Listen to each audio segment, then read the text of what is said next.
interesante que es Santurbante, y además eres la directora de la productora Clementina Films, ¿cierto? Sí. Además pues de otra cantidad de cosas que has hecho ahí pues, como para presentarte a... Muchas gracias.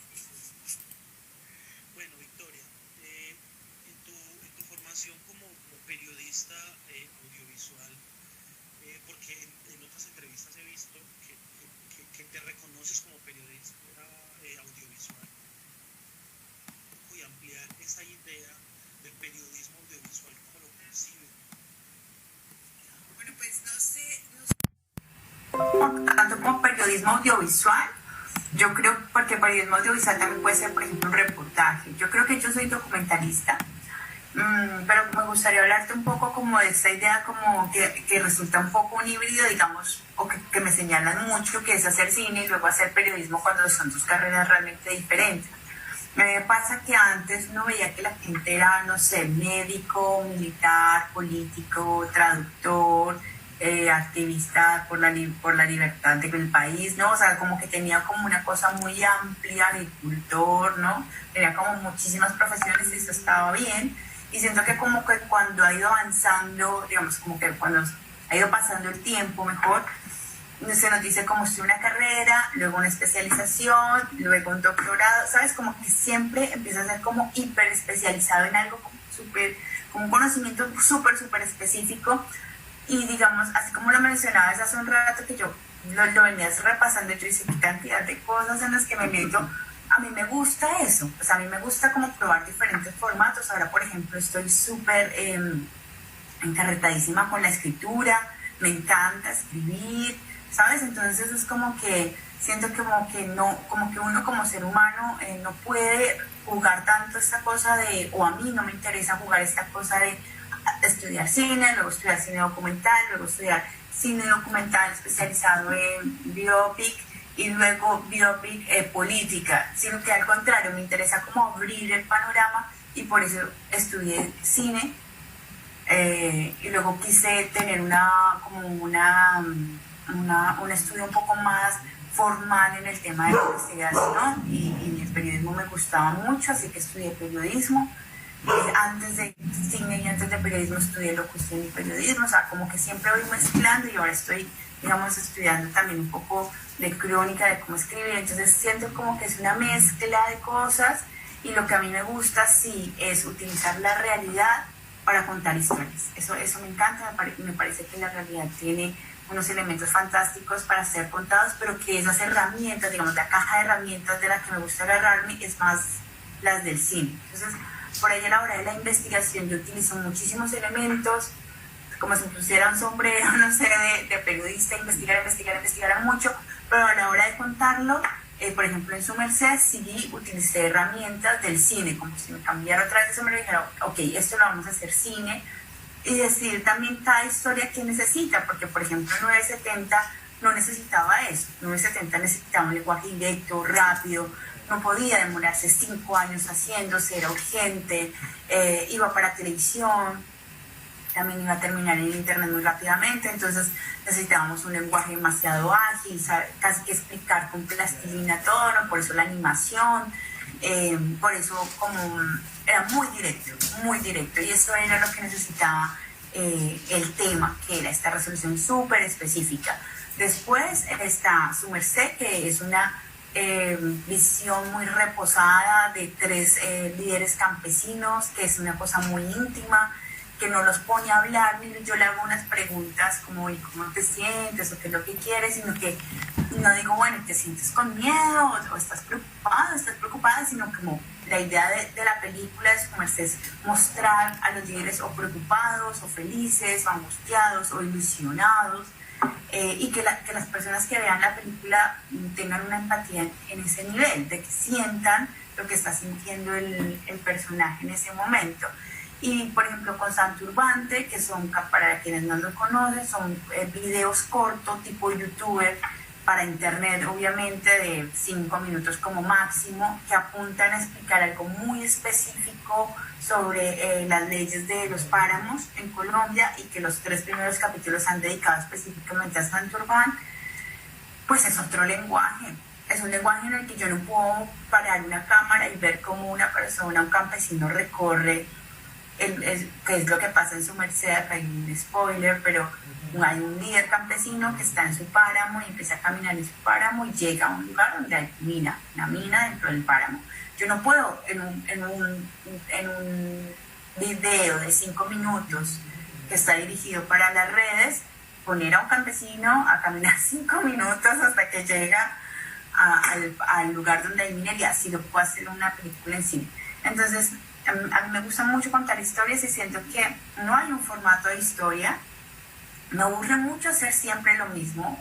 Me aburre mucho hacer otra. Por ejemplo, mucha gente me ha dicho, ay, pero me gustaba el 970 tu voz, lo rápido, ¿no? Pero yo no quería hacer otro 970. Ni quería hacer, o sea, como que sentía que tenía que dar un paso hacia un lugar diferente. Ese lugar fue el cine. Me siento muy contenta de lo que ha pasado. Entonces, siento que es eso, es como contar historias con las herramientas del cine. Esas historias salen de la realidad, y bueno, tienen una investigación muy fuerte detrás, muy fuerte, muy seria, y creo que esa mezcla de todo eso resulta ser mi trabajo, que yo sí creo que es documental, o sea, más que periodismo audiovisual, yo creo que es documental.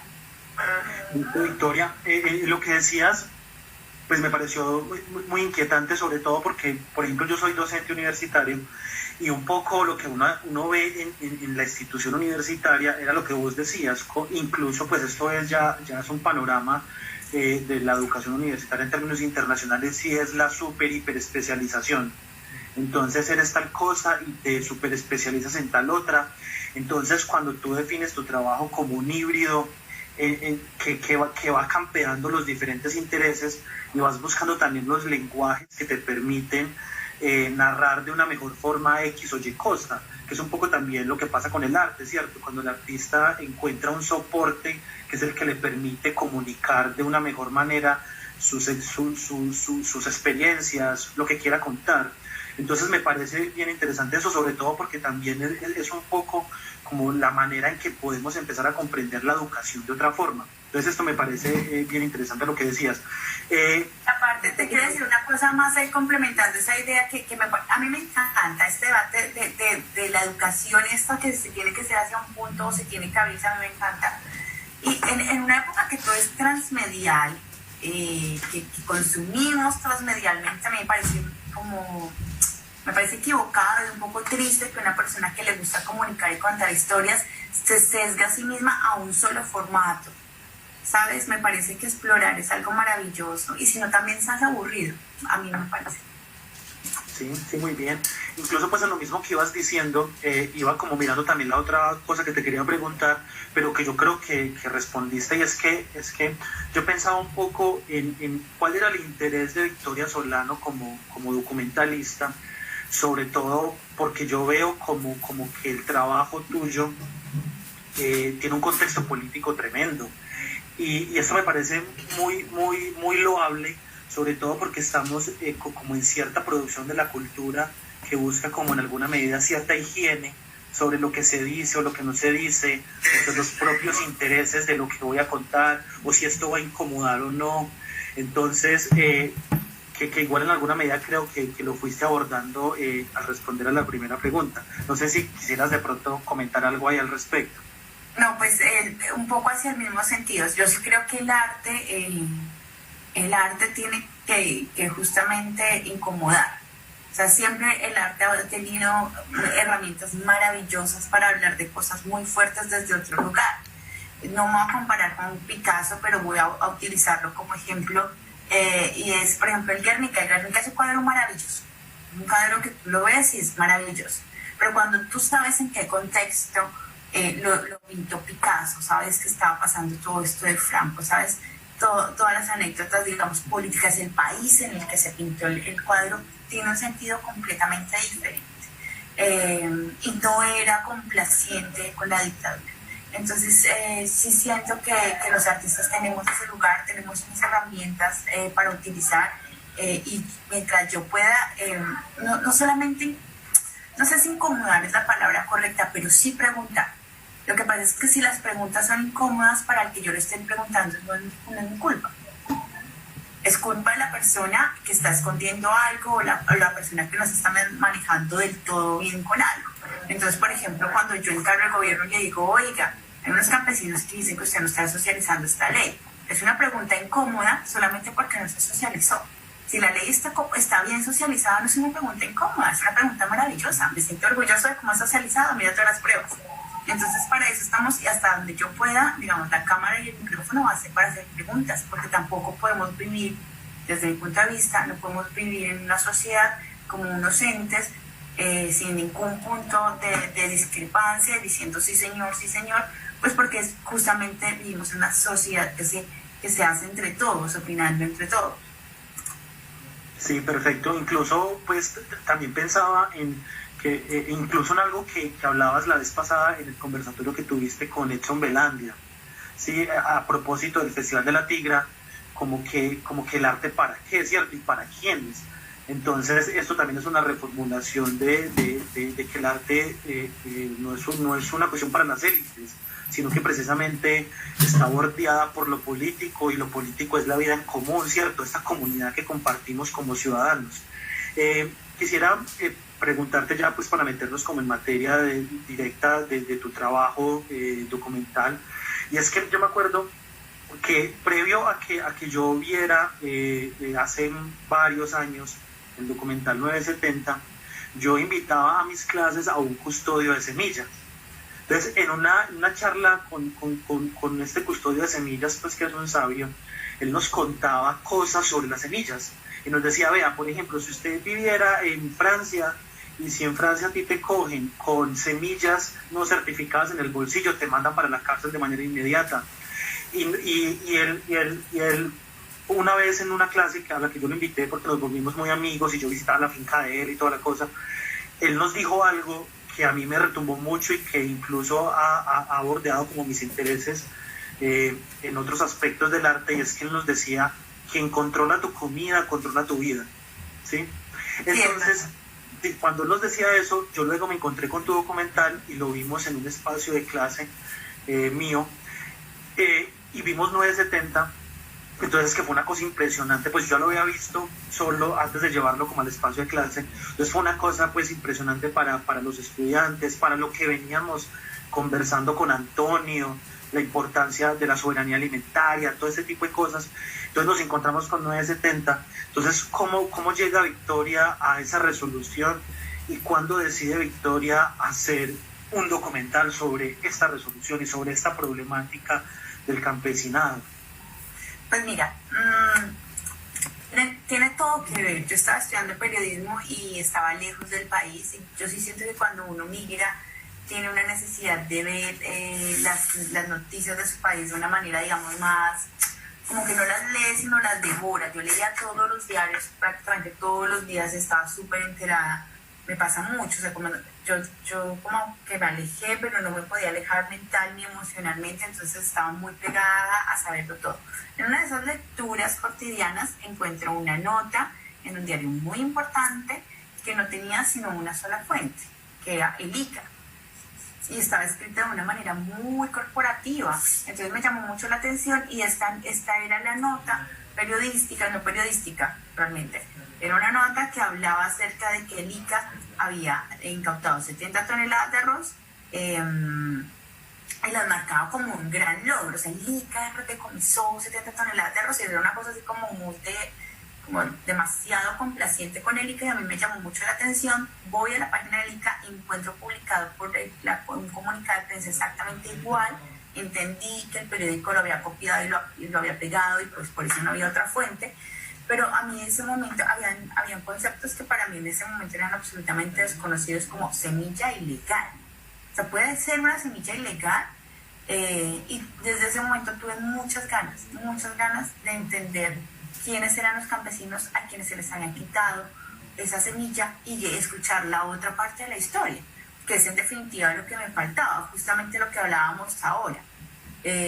O sea, si el periodismo va y copia un comunicado de prensa de una institución del gobierno, no está haciendo periodismo, está haciendo un vocero o un replicador de información del gobierno. Lo que hacían, digamos, como cuando replicaban la información del rey, la ponían y no pasaba nada más, nadie preguntaba.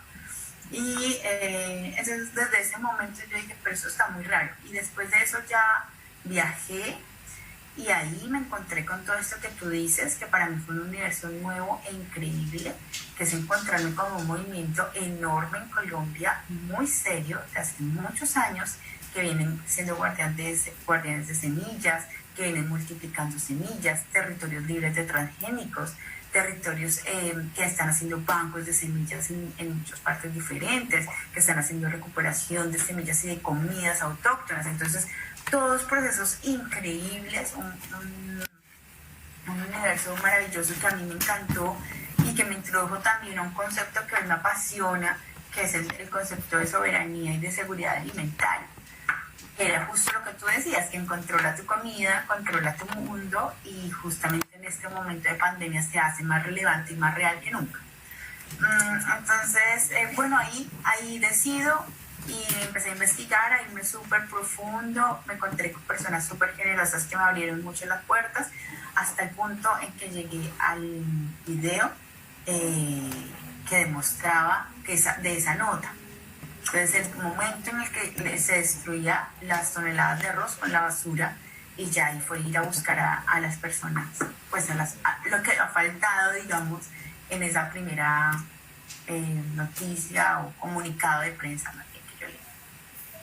Sí, no, y además que es muy tremendo lo que cuenta, sobre todo porque que incluso pues yo lo he hablado con otra gente, y es como la dificultad que hay ahora, supongamos yo, no hacerle seguimiento a la comida que se come, ¿sí? Además que todo lo que implica, por ejemplo, una semilla certificada, ¿sí? Y todo el tratamiento que tiene, las implicaciones que tiene, y esto pues nos revela un panorama bien complejo del campesinado en Colombia, ¿cierto? Que pues para nadie es un secreto, además de que es lo que revela nuestra propia historia política y la historia de la violencia en Colombia, y es la ausencia de una reforma agraria seria que le devuelva a los campesinos primero la tierra que les ha sido usurpada, ¿cierto? Por un lado, y por el otro lado, la manera en que se protege al campesino que produce en alguna medida nuestro alimento. Entonces, quisiera como pasar a otra cosa, un poco también de 970, que a mí me parece muy tremendo, porque y además que me pareció también una decisión supremamente acertada tuya, sobre todo en este contexto en el que estamos, porque pues uno llega y lee, por ejemplo, las declaraciones de UNICEF y de UNESCO, que estamos en las sociedades del conocimiento, sí, pero eso se lee chévere, pero cuando uno está, digámoslo, incluso frente a la posibilidad de leer un artículo científico, pues hay que pagar por ello, ¿cierto? Entonces estamos casi que en la cooptación de la información, y si no hay acceso a la información, pues es muy difícil comprender una serie de fenómenos que suceden. Entonces me parece muy, muy brutal, por ejemplo, cuando tú decides liberar, ¿cierto?, 970, para que las personas lo vean y se informen de esto, además lo que esto luego significó, por ejemplo, para tus otros procesos, ¿sí? Entonces no sé si de pronto quisieras como comentarnos algo sobre esto, sobre todo porque además 970, el documental, está en YouTube y se puede ver pues tiene acceso libre. Pues mira, yo así como que me siento muy en confianza en este lugar, así que te voy a contar algo que realmente no he contado mucho, pero resulta que yo cuando estaba haciendo el documental, yo sí me acuerdo mucho que yo tenía un pensamiento muy clavado, y era: este documental debería caminar como las semillas, libre. Y en un momento incluso yo pensaba ponerle al principio como documental libre de derechos, que después, por un tema de muchas cosas de cómo se maneja, digamos que ese pensamiento está sumido en un amateurismo en ese momento, porque era mi primer documental, pues que no se podía hacer. Pero yo cuando lo hacía, yo pensaba mucho eso. Yo pensaba, este documental debería caminar como las semillas deben caminar, debería ser como un gesto de que yo vaya libre. Siempre lo pensé, Después yo logré financiar la película y se transmitió en un canal de televisión, pero digamos que sí, mucha gente me empezó a escribir como, oye, esto se tiene que ver en Colombia, no sé qué, pero pues bueno, yo no sabía muy bien qué hacer como con la película, y cuando está el paro agrario, o sea, para mí, digamos, y para cualquier realizador, para cualquier documentalista, cuando ya llega a televisión, ya está, ya está. Pero empieza a explotar el paro agrario, ya la película había quedado muy la huella de lo que estaba pasando con el paro, pues termina con todos estos paros que están pasando. Y cuando estalla el paro agrario, yo digo, ok, vamos a hacer algo, vamos a apoyar el paro agrario liberando la película, a ver qué pasa. En un día tuvo 10.000 vistas, en un día. Llegamos a al mes llegamos con 1 millón en mi canal, pero muchísimos canales la bajaron, la subieron y tuvieron otro tanto de vistas. Bueno, muchos profesores la descargaron y la llevaron a sus universidades, sé que se la pasaban en correos electrónicos, sé que alguna gente la cargaba en su computador y la mostraba, sé que llegó a sitios muy raros y que yo jamás hubiera podido llevarla yo personalmente, y al final la película, eso que yo pensaba cuando la estaba haciendo de una manera muy ingenua, pues al final se dio, la película caminó libre, completamente libre. Para mí eso fue muy importante, yo siento que eso me habilitó un montón de cosas. La película hoy es un caso de estudio por su distribución, y me habilitó muchas cosas y me preparó para este momento. Me preparó para que en el momento en el que yo estaba a punto de estrenar mi segunda película, Su Merced, en cines, y pues ya apareció la pandemia y todos los cineastas quedamos bloqueados, o sea, y sobre todo los que estábamos a punto de estrenar, de qué pasó, qué hacemos, ¿no? Cerraron las salas de cine. Yo sí siento que a mí 970 me había hecho caminar un camino que me quitó el miedo, que dije, ok, hoy no hay salas de cine, la película igual tiene que llegar al público, la vamos a poner en Movies, por eso la pusimos en Movies. Entre paréntesis, aclaro, todavía está, si alguien la quiere ver, está disponible todavía. Y cuando pasó eso, yo di mucha gente me dice, ¿te dio miedo? Yo digo, realmente no, porque a mí 970 me había enseñado que hay que priorizar al público, que hay que privilegiar a los personajes también. Hace 5 años yo vengo tratando de contar su historia, y la película tenía que salir también por ellos. Y después va a llegar el momento de las salas de cine, porque 970 estuvo en muchas salas de cine alrededor del mundo, y llegó después de estar en YouTube porque se abrió el espacio, y también porque fue hecho con esa esencia liberadora de que caminara por el mundo libre, y creo que eso volvió de muchas maneras. Si yo me siento hoy a hablarte de 970, es que no acabo, porque a donde llegó esa película, la cantidad de anécdotas que tengo con esa película son infinitas. Sí, muy bonito todo lo que cuentas. Entonces, pues sería como chévere que en este momento viéramos el tráiler de 970, para que las personas que nos estén viendo y que aún no hayan visto el documental lo conozcan en alguna parte y luego vayan y lo vean, pues porque hace parte también de nuestra realidad política, de nuestra realidad social y un poco del contexto de los campesinos, pues que es uno de los sectores más olvidados por los diferentes gobiernos a través de la historia política de nuestro país.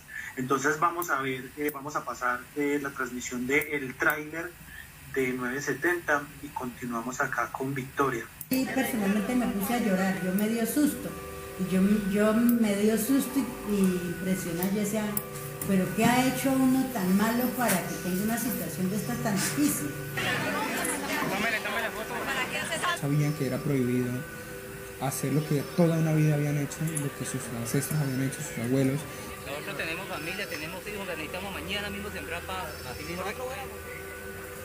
Yo no comulgo con la idea de que la hayan quitado y la hayan llevado y la hayan enterrado, porque ese es el sudor, ese es el sudor de uno. Eso es un delito de lesa humanidad, es un crimen contra la humanidad, quitarle la comida a la gente que verdaderamente lo merece. Y además que el cultivo del arroz depende de muchas familias. Está el regador, el fumigador, el señor de la máquina, el señor del tractor, el que empaca, el que vende, el del molino, etcétera, etcétera. Es una cadena muy grande que al desaparecer el arroz, toda esa gente quedaría pues volando. Vamos a desaparecer porque nosotros no tenemos tecnología, no tenemos apoyo del gobierno, ¿sí? En el momento que entre el TLC vamos a competir con un grande. Our workers are the most productive on earth, and if the playing field is level, I promise you, America will always win. En todo tratado de libre comercio hay ganadores y perdedores.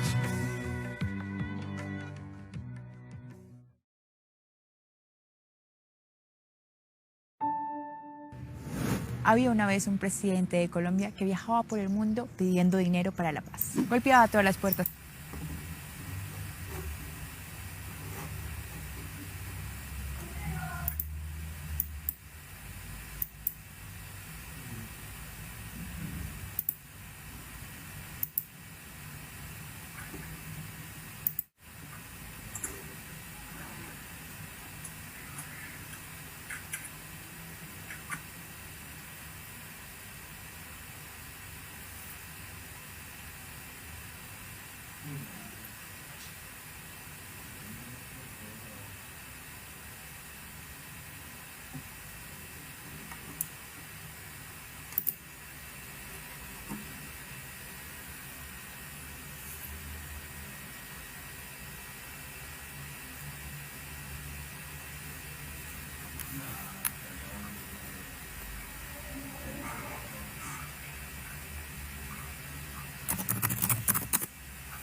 Listo, Victoria, entonces continuamos.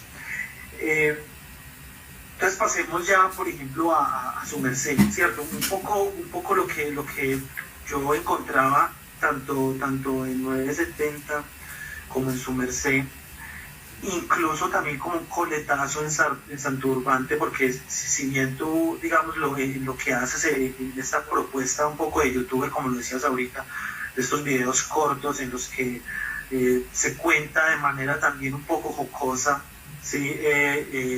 La situación de las licencias mineras en este país, el peligro que corren nuestros páramos, la afectación que esto obviamente tiene no solamente sobre el campesino, sino sobre la sociedad en general, porque el hecho del agua no es una cuestión que exclusivamente sea de ciertos sectores, sino que es una cuestión de todos.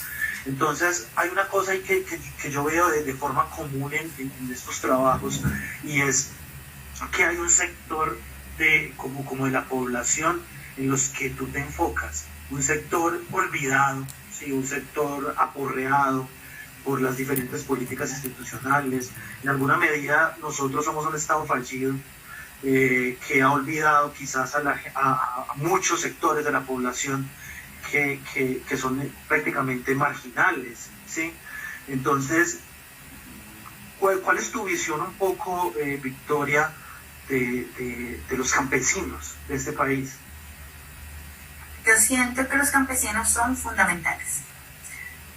Así que todo está muy ligado. Hablábamos hace un poco de que quien te da comida maneja tu mundo. Hablábamos de soberanía y de seguridad alimentaria, de esta idea de que podamos comer lo que podamos comer, lo que queramos comer y no lo que nos impongan. No solamente eso, sino hay algo más ahí en alimentación que es muy interesante, y es no solamente alimentar, digamos, no solamente comer por sobrevivir, cualquier cosa, sino comer para alimentarnos, ¿no? Esa comida que nos hace bien, el agua que tomamos, saber de dónde viene, ¿no? Algo tan fundamental que también cuida nuestro ser, digamos, de una manera completa como ser humano, no solamente, insisto, no solamente nos ayuda a sobrevivir, sino que nos alimenta realmente.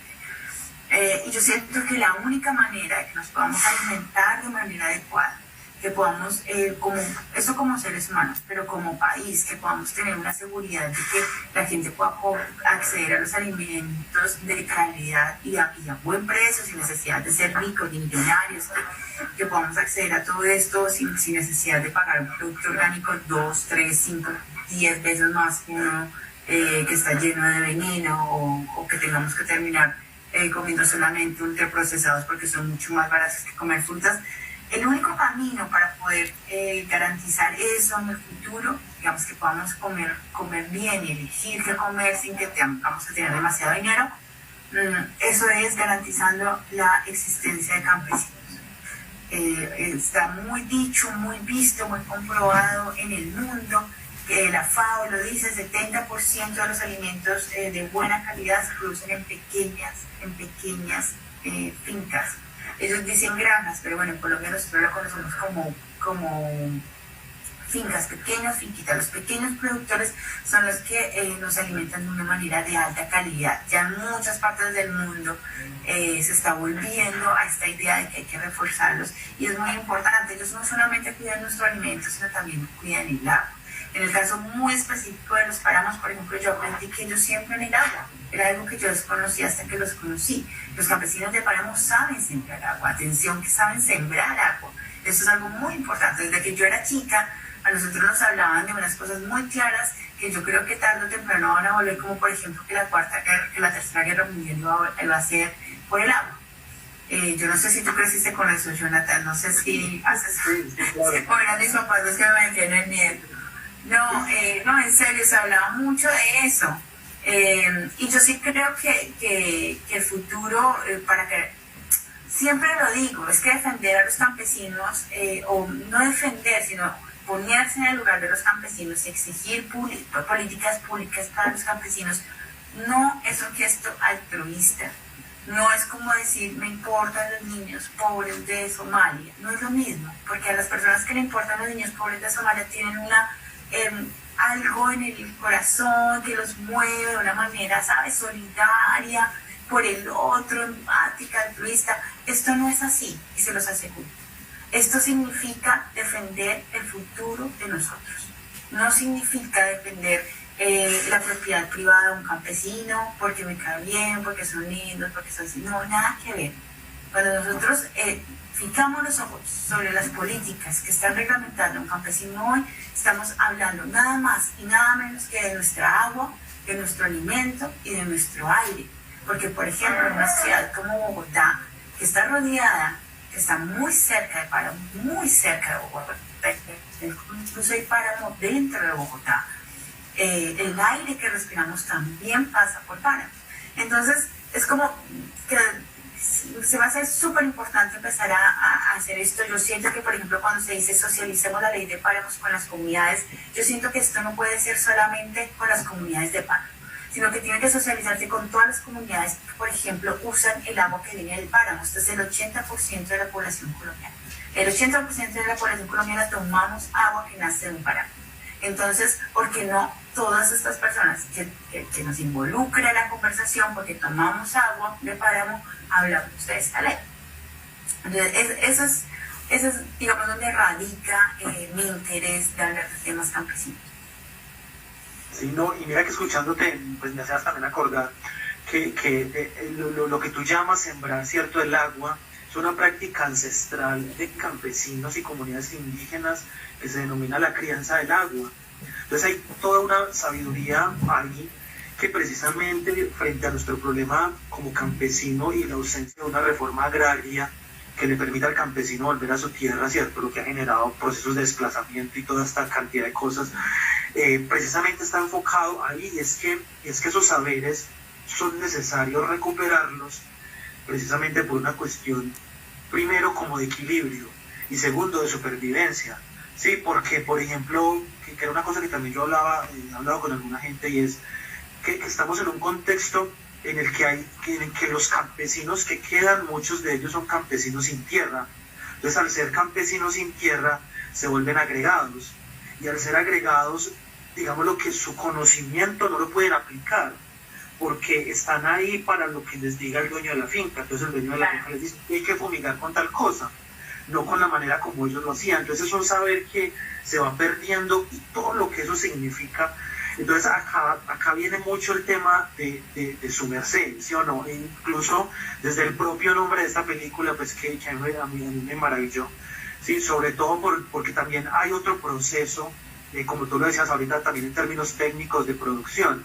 Ya acá vemos también un trabajo mucho más maduro, y además técnicamente con otro tipo de herramientas, ¿cierto? Y en su merced que vemos pues la historia de don Eduardo, de César, y la historia de Rosita, que a mí particularmente es la que más me gustó, pues por una cuestión sencilla, y es que la mujer en muchos escenarios es invisibilizada.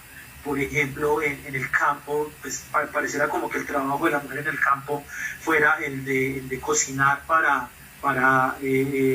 los trabajadores de la finca, y en muchas oportunidades es un trabajo que no es pago porque el marido es al que le pagan y él le regala supuestamente, entre comillas, a su mujer. Entonces, quisiera pues que nos hablaras un poco también de su merced y de esta relación de estos tres personajes, pero haciendo un énfasis en Rosita. Bueno, pues qué bueno que te haya gustado más Rosita. Mira que la mayoría de gente le gusta más Don Eduardo. Y es una cosa rara para mí, porque para mí, bueno, Don Eduardo es mujitas, porque es un personaje. Sí, es tremendo. Pero Rosa, para mí fue una cosa muy clara. O sea, y exactamente por lo que tú acabas de decir, me alegra mucho que lo pongas sobre la mesa. Porque el papel de las mujeres en el campo es fundamental en la sociedad, pero en el campo es absolutamente vertebral. O sea, para ponerlos, digamos, un poco más ejemplificado, las mujeres son las que cuidan las semillas también. Las mujeres, digamos que en la lógica campesina, son las que saben poner las semillas, saben el momento en que ponerlas. Entonces también hay una sabiduría que está muy ligada al sexo femenino. Además, también ser mujer lideresa en el campo tiene un montón de connotaciones que lo hace como mucho más meritorio, digamos. No es fácil realmente en nuestro campo, en el campo colombiano, que una mujer una voz de liderazgo tan fuerte como la de Rosa. Entonces para mí sí era muy importante tener una mujer que contara este liderazgo, que además tiene otras cosas, por ejemplo, la maternidad, ¿no? Esta necesidad que ella tiene de transmitir no solamente los conocimientos, sino la resistencia, de heredar algo más, no solo la tierra, no solo cosas prácticas, sino esta cosa de elementos de resistencia, esta cosa como de sucesión, de generación, de pasar como la posta. Para mí todos esos elementos eran muy importantes. No fue fácil encontrar a Rosa, no fue fácil. Yo quería una lideresa, era algo que tenía muy claro, pero no fue fácil de encontrar porque esto era más triste. La mayoría de líderes, mujeres, lideresas que tenían una voz incluso fuerte dentro de las comunidades, tenían que pedirle permiso al marido para ser juzgadas. Y 2 mujeres me dijeron que no. Y Rosa se preguntó por el marido dónde estaba. Me dijo, sí, vamos de una. Entonces esto fue como maravilloso para mí. Pero bueno, habla también de una Colombia que necesita pensarse muchas cosas. Y que necesita, que no el hecho de que sean campesinos hace que tengan, digamos, que todas las prácticas sean perfectas, sino que en el campo sí hay todavía mucho machismo que hay que reevaluar. Eso es importante decir. Sí, perfecto, porque además, digamos, lo que también te había escuchado algo sobre esta no romantización del campesino, sí, porque ahí también hay unas contradicciones como las tenemos, como la tiene cualquier ser humano, que incluso me acordaba de esta película de Iván Gaona, sí, cuando van los 2 personajes, se me olvida en ese momento el nombre de esa película. ¿Pariente? Sí, Pariente. Cuando en el carro van los 2 personajes y está sonando una canción pues re machista, y que un personaje le dice al otro ¿cómo seríamos nosotros si no hubiésemos sido criados con esta música? Y el otro dice, seríamos los mismos, solamente que escuchando una música distinta. ¿Sí? Que en alguna medida muestra como el arraigo del machismo tan concentrado en nuestra sociedad, ¿cierto?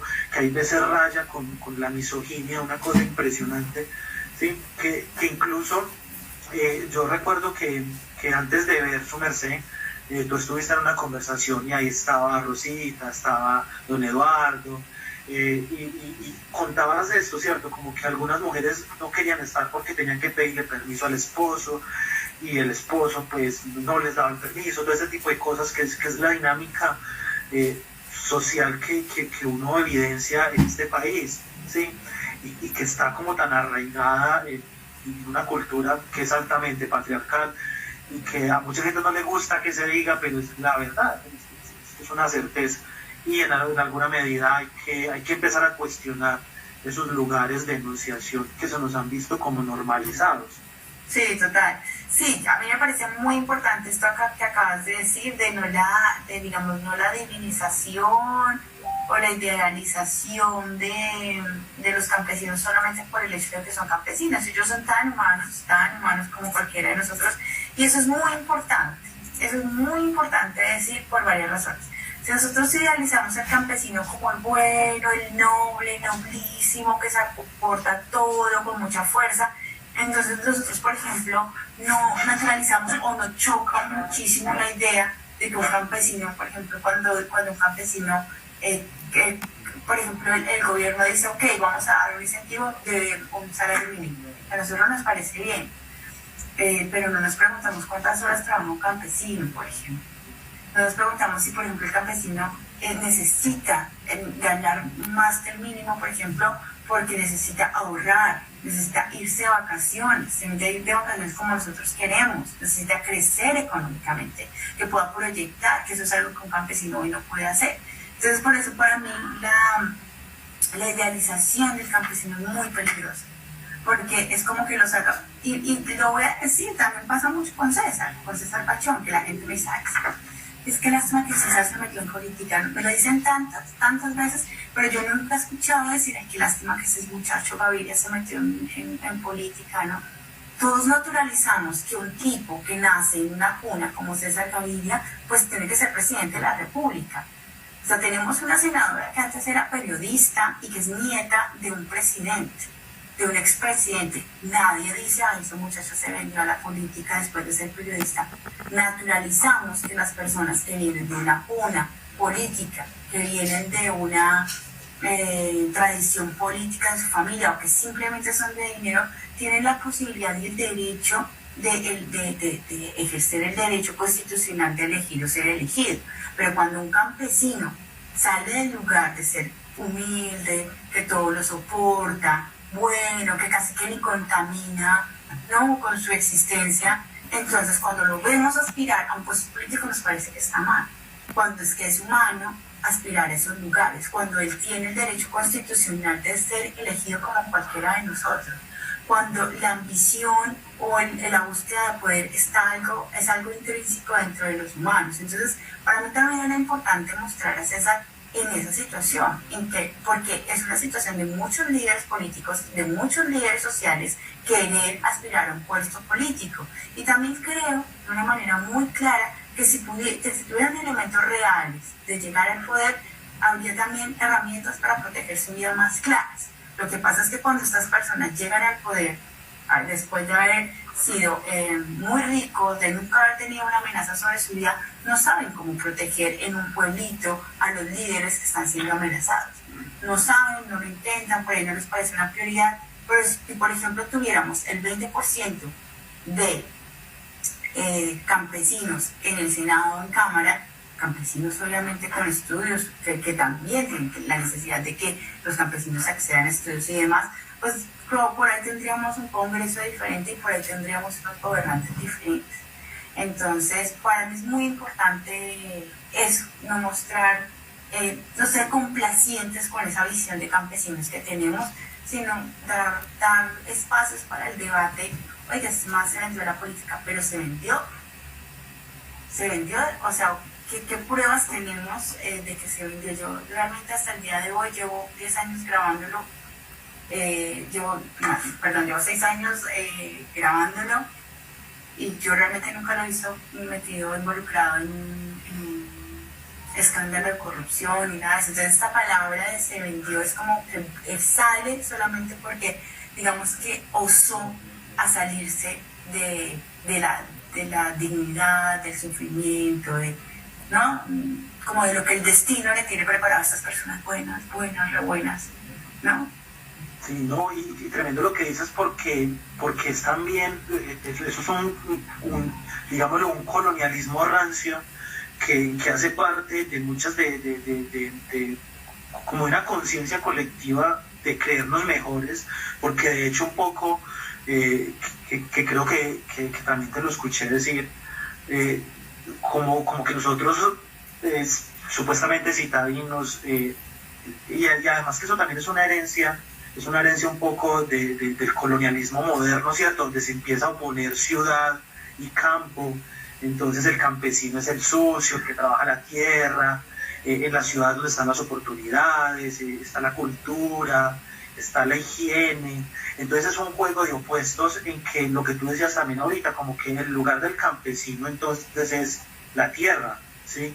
Y casi que naturalizar un deber ser cuando precisamente hay un olvido sobre esos.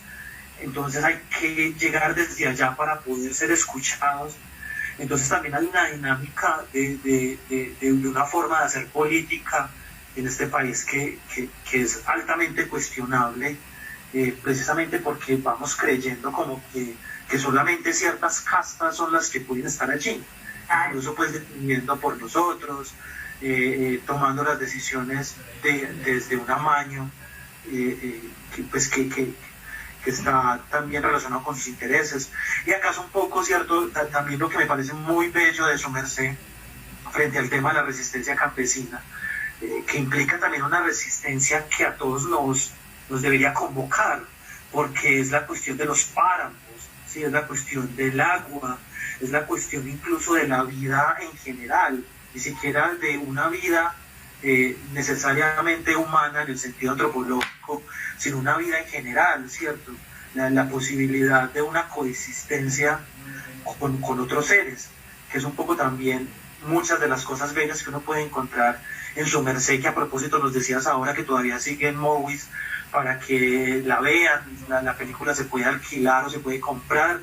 Entonces invitamos a los todos que nos están escuchando para que se metan a la plataforma y vean la película, que es una maravilla, que de hecho pues vamos a presentar el tráiler para que se animen y la consulten y la vean, la descarguen, que además también es una forma de apoyar el cine que se está haciendo en Colombia. Entonces vamos a ver el cortometraje de su merced, hablamos un par de cositas, el tráiler de su merced. Hablamos un par de cositas de Santurbante y le vamos dando como cierre a la conversación. Entonces vamos a esperar un momentico que nos transmitan el tráiler de su merced.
Bueno, Victoria, mientras pasan el tráiler, lo podemos ver ahí un momento.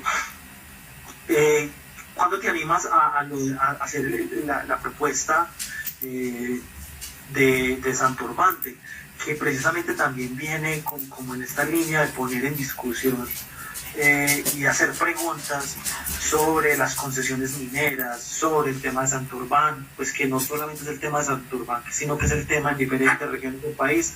Acá incluso en el Quindío también hubo mucho dilema con el tema de las licencias mineras, incluso todavía está presente lo de Salento, ¿sí? Que es una cosa pues curiosa, como que toda la gente viene acá a Salento y se toma la foto y que qué bonito Salento, pero asimismo llegan y apoyan, por ejemplo, la política minera. Es una cosa pues completamente incongruente. Ay, qué divino talento. Pues, mira, ¿cómo nace Santurbán? Primero decir que me lo gusté haciendo, no sé mucho. Primero, pues, se te ve como lo gozas. estuvo bueno. Quiero seguir haciendo, pero bueno, lo que pasó es que hay varias cosas. Lo primero es que su merced habla de un tema que es el tema de páramos, que es muy importante en este momento, pero lo que yo quería con Santurbán, lo que pasa con Santurbán es algo muy paradigmático y es algo muy importante. Y es que no es el páramo más importante del país, no es eso. Lo que pasa es que sí es el primero. Entonces, lo que pase con Santurbán va a definir la vida del resto y las políticas del resto de los páramos. Ese es el tema de Santurbán y por eso es que es tan importante defender a Santurbán todos los que creemos que la minería no debe suceder en los páramos. Porque va a ser el ejemplo para bien o para mal. Entonces, por eso es como fundamental enfilar como la protección de este páramo, que es a su vez proteger a todos los páramos del país de la minería. ¿Y cómo surgió? De una necesidad de comunicar de manera inmediata. O sea, si bien yo siento que Su Merced es una película poderosa, realmente lo siento así, realmente me doy cuenta cómo tiene la capacidad de mover conciencia, de generar debates, de hacer conversaciones largas, profundas, de ofrecer perspectivas diferentes, y eso me hace muy orgullosa porque era lo que yo buscaba de la película. Sentía que en ese momento había una urgencia muy tremenda y la película iba a salir en cines en abril, pero estábamos hablando de febrero y se estaban discutiendo cosas urgentes y como que no, sentía como que yo no podía como esperar hasta abril. Entonces empezamos a comunicar lo urgente, es eso. Santurbán es una cosa urgente y Su Merced es lo importante. Si tú me preguntas, es eso. O sea, es una cosa que obviamente está basada también en mi investigación que incluso alguna hacía parte de la película, que no entra porque no entra en ese formato, pero era lo que había que comunicar ya, inmediatamente, que se supiera, que se entendiera de manera clara. Pero digamos que lo importante que es la gente que vive en el páramo, la resistencia campesina que es de cientos de años atrás, todas las cosas que hablan Su Merced, que por ahí es una reflexión mucho más profunda, que invita más como un cambio como de pensamiento como completo, es Su Merced. Pero es una cosa como ya. O sea, como para dummies, ¿me entiendes? Como, ¿qué es lo que está pasando? Listo, ya tengo una idea generalizada. Y, digamos, no anula Su Merced en el sentido que Su Merced es otro formato completamente diferente. Es una película que realmente busca esto, o sea, como que realmente hay una transformación en el individuo y una reflexión profunda sobre lo que somos, para dónde vamos, de dónde venimos. No, es como un amor profundo, también es como quedarse ahí hora y media viendo y abrazando estos páramos y sintiendo y dejándose penetrar también por estas ideas que están en Su Merced y por esta lucha tremenda, divina y cansada que llevan los tres personajes. Y lo otro era así como una cosa así como loca de adrenalina, y por eso tienen formatos tan diferentes, pero bueno, van hacia el mismo punto al final.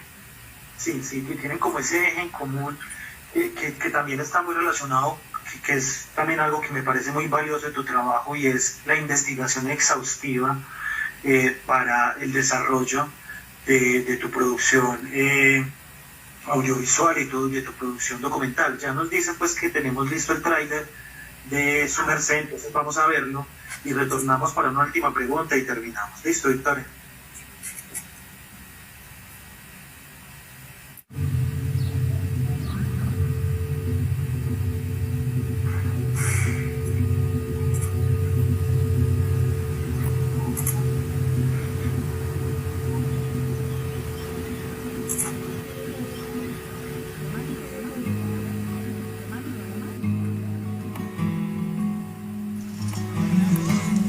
Después de que vinieron los tratados de libre comercio, la verdad que que esa fue la economía quebró, la verdad que eso fue así por la defensa, porque ha sido por la defensa. Nosotros somos vulnerables como cuando llega una abejita, nosotros somos vulnerables como cuando llega una abejita, pero llega un enjambre además, a ver si usted puede, pero llega un enjambre a ver si usted puede comprar.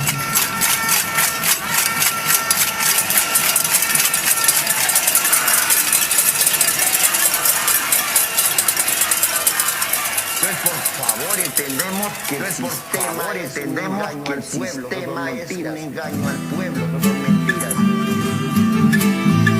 Es que ellos no pueden estar entrando a las propiedades, tomándole fotos a nada, sin autorización de los dueños. Hoy vienen por lo mío, hoy vienen por lo mío, me despojan de lo mío, tierra, ya me despojan de lo mío. Personas firmes, que no vendan su patria, que no vendan su gente, que no vendan su patria, que no vendan su gente, campesino, realmente respalden el proceso campesino. ¿Quién va a liderar la lucha por la gente? ¿Quién va a liderar la lucha por la gente?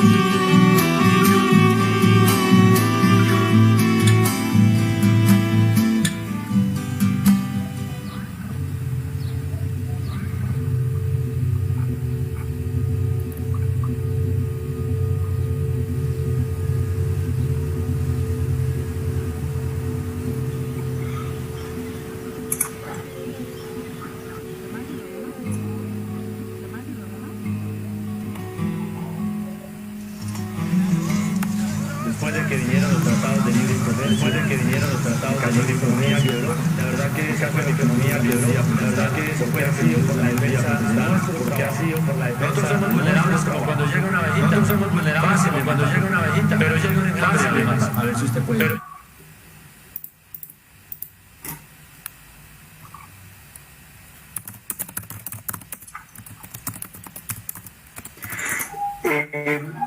Acabamos de ver el tráiler y me queda pensando muchísimo en la pregunta, ¿cierto? Pues en el tráiler se ve la pregunta que le hace Rosa a sus hijos mientras están ahí comiendo, y que les dice: cuando yo falte, ¿quién de ustedes va a continuar como con la resistencia?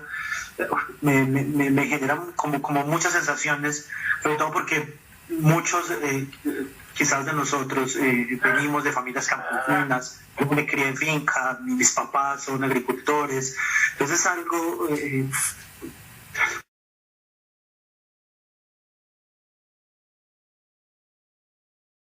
en alguna oportunidad Zygmunt Bauman decía en un libro que habían vidas desperdiciadas, y para este sistema hay múltiples vidas desperdiciadas, entre ellas están los campesinos, como que esas son las vidas que no son importantes. Entonces, este tipo de trabajos evidencian la importancia de ellos en estos lugares, porque el campesino sin tierra, digamos, lo que pone en otro lugar esa denominación de campesino, ¿cierto? Entonces, Victoria, como para ir cerrando esta conversación, no sé si de pronto tienes algo más que decir frente a su merced, y quisiera pues dejarte con esta pregunta frente a, porque además mucha gente que nos sigue, además que en otros momentos de toda esta semana y de la próxima semana, que sábado y domingo y viernes son los días como más claves de Festival Tumbaga, pero toda la semana vamos a tener programación. Hay gente también que hace cine acá en Quimbaya, hay gente que hace cine en el Quindío, ya Victoria pues que tiene un reconocimiento. ¿Cómo es el panorama para realizar cine en Colombia? ¿Cuál es este contexto para la producción audiovisual y sobre todo para la producción audiovisual crítica? ¿Sí? Que está haciendo preguntas, que está haciendo investigación, que está colocando en discusión ciertas cosas que no se discuten. Pues mira, yo creo que es un cine que es fundamental en ese momento. Pues lo ha sido siempre en un país como Colombia, pero pues bueno, atravesamos un punto de la vida de Colombia y del mundo en que realmente es ahora o nunca. Entonces por eso sí, yo sí creo que se necesitan muchas cámaras prendidas, muchas mentes decididas con cosas muy claras que decir acerca de muchas cosas. Medioambientalmente esta es una etapa en la que se definen cosas muy importantes, si bien llevamos décadas profundizando en un tipo de políticas, y siento que ahora estamos en un momento muy clave. Entonces, pues muy importante seguir adelante. Igual no te digo mentiras, no está siendo fácil, y sobre todo después de la pandemia no va a ser fácil, porque ya el fondo anunció pues que el fondo se nutre, digamos, de la plata que viene de las salas de cine. Justamente lo que paga la gente por ir a la entrada de cine, una parte va al fondo para que se siga haciendo cine en Colombia. Entonces ya anunciaron que pues este año estuvieron cerradas las salas de cine, pero yo creo que antes de que existiera el fondo también se hacían películas, se hacían como podían, que hay muchas herramientas que nos permiten hacer películas, y no solamente películas, sino muchos formatos. O sea, no tiene por qué ser una película larga, sino también puede ser un corto, también pueden ser otros formatos, pero es importante no quedarnos callados. En este momento, el que sepa hacer algo, que lo haga. Si sabe escribir, póngase a escribir. Si sabe grabar, grabe. Si sabe cocinar y recuperar recetas antiguas, si sabe sembrar, siembre. Si sabe, no sé qué se pasa, pero cada uno de nosotros, desde lo que sabe, enseñar, comparta, o lo que sea. Si sabe hacer organización, no sé. Pero cada uno es importante que encuentre la manera de aportar, y aportar en la causa que le gusta. A mí, por ejemplo, la causa que me mueve el corazón es la causa campesina, pero hay muchas causas urgentes en este momento, no solamente en el país, en el mundo. Así que el cine es un elemento fantástico, no solamente el cine, todo lo audiovisual es un elemento fantástico para cambiar conciencias, para construir memoria, para construir, para hacer preguntas, para construir respuestas. Entonces es importantísimo activarlo, aunque no estemos en un momento, digamos, que económicamente sea tan factible, pero sí hay que hacerlo y probar y ver qué va funcionando y qué nos gusta, y aquello que nos guste va a ser lo que le va a gustar a la otra gente. Así que eso es lo que creo. Victoria, ¿será que vemos un capitulito de Santurbante y regresamos y nos despedimos? Bueno, dale. Bueno.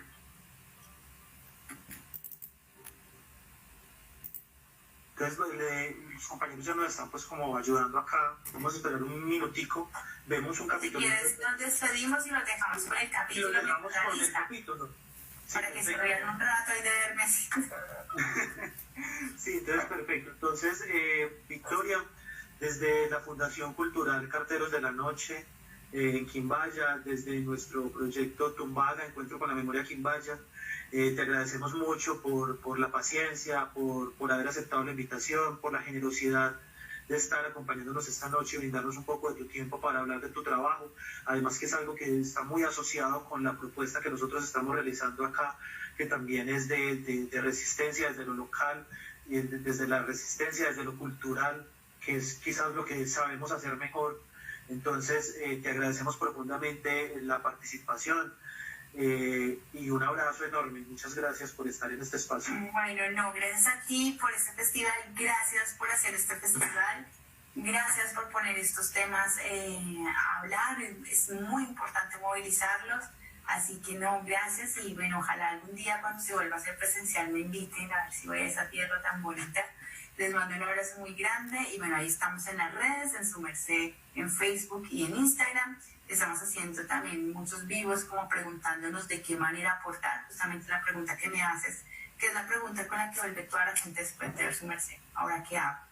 Entonces, bueno, ahí como para unirnos. Y hay una frase en la película que dicen que es que cuando viene una abejita es fácil de matar, pero si nos unimos somos un enjambre, somos poderosos. Así que, bueno, la invitación desde todo el lugar que estemos a hacer un enjambre y a unirnos las personas que tenemos algunas convicciones en común.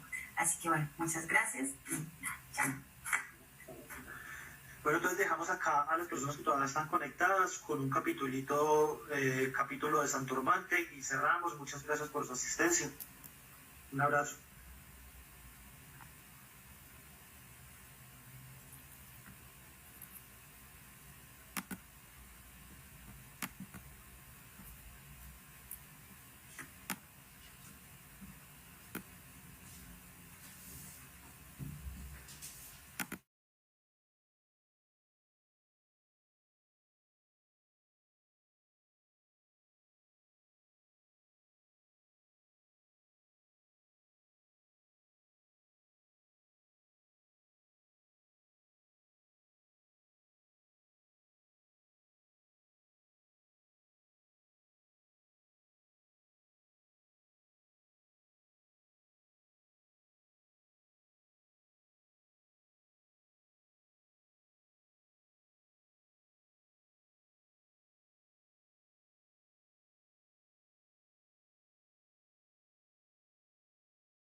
pidiendo dinero para la paz. Golpeaba todas las puertas que podía, estresaba muchas manos y se tomaba algunas fotos. Un día, ese presidente visitó Emiratos Árabes Unidos, un país con democracia dudosa. Pero como no lo gobierna Maduro, podemos ser amigos. Emiratos tiene mucho de lo que nosotros necesitamos, sobre todo capital. Juan Manuel, que había prometido la paz y la locomotora minera, salió feliz de la reunión. Los 45 millones de dólares que nos han donado para el posconflicto. Qué bueno, ¿no? Que a estos señores árabes les interese tanto la paz de nuestro país. Además, no tienen el problema de los gringos que dicen Colombia y no Colombia. Colombia is spelled with an O. Estos señores sí saben dónde queda nuestro país, sí saben lo rico que se come en nuestra tierrita. ¿Se habrán bailado alguna cumbia? Y sobre todo, estos señores sí saben dónde buscar el oro. Emiratos Árabes Unidos invertirá $1.000 millones en la minería colombiana. Así lo anunció el presidente Juan Manuel Santos. Otro día vamos a hablar de qué pasó con el dinero que Juanma recogió como limosna por todo el mundo. Me la mecateé en cosita. O se lo habrá mecateado en mermeladita. El tiempo pasó, el plebiscito de paz se embolató por el actual presidente de Colombia. Toma 2. El tiempo pasó, el plebiscito de paz se embolató por culpa del expresidente de Colombia, el señor Álvaro Uribe Vélez. Uy, jueputas. Lo cierto es que para estos demócratas, amigos de la paz de Emiratos Árabes Unidos, Santurbán pasó a llamarse Santurbante. Los árabes se rompieron la cabeza pensando en un nombre chic, un nombre que pegara, un nombre moderno, y le pusieron Minesa. La negociación que nos proponen nuestros amigos árabes es así. Ellos extraen oro cerquita del páramo. Como 20 metros. Sin afectar nada el agua, y dejando muchísimo dinero en Colombia. Estas son malas noticias a ritmo de salsa. La mina se construirá justo encima del acueducto de Bucaramanga. Si algo sale mal, afectará en el agua de 2 millones de personas. Van a utilizar 35.000 toneladas de explosivos. Los árabes no pagarían impuesto de renta en Colombia. Contador, ¿cómo está? Una pregunta. ¿Me puedo pasar de rubro que no diga periodista, sino minera? Pero tranquilos, el gobierno jamás va a permitir que dañen nuestro ecosistema, que acaben con nuestro páramo, con nuestra agua. Por eso, todas las empresas que hacen este tipo de explotación deben presentar algo que se llama estudios de impactos ambientales. Por suerte, esos estudios los hacen científicos de primer nivel, con decenas de maestrías, profesionales que aman nuestro país y que después de un arduo trabajo le presentan su cuenta de cobro a Minesa. Así es, la misma empresa que excava es la que financia los estudios de impacto ambiental. ¿Qué puede salir mal? En el próximo capítulo les voy a contar todo lo que está saliendo mal en Santurbán o Santurbante.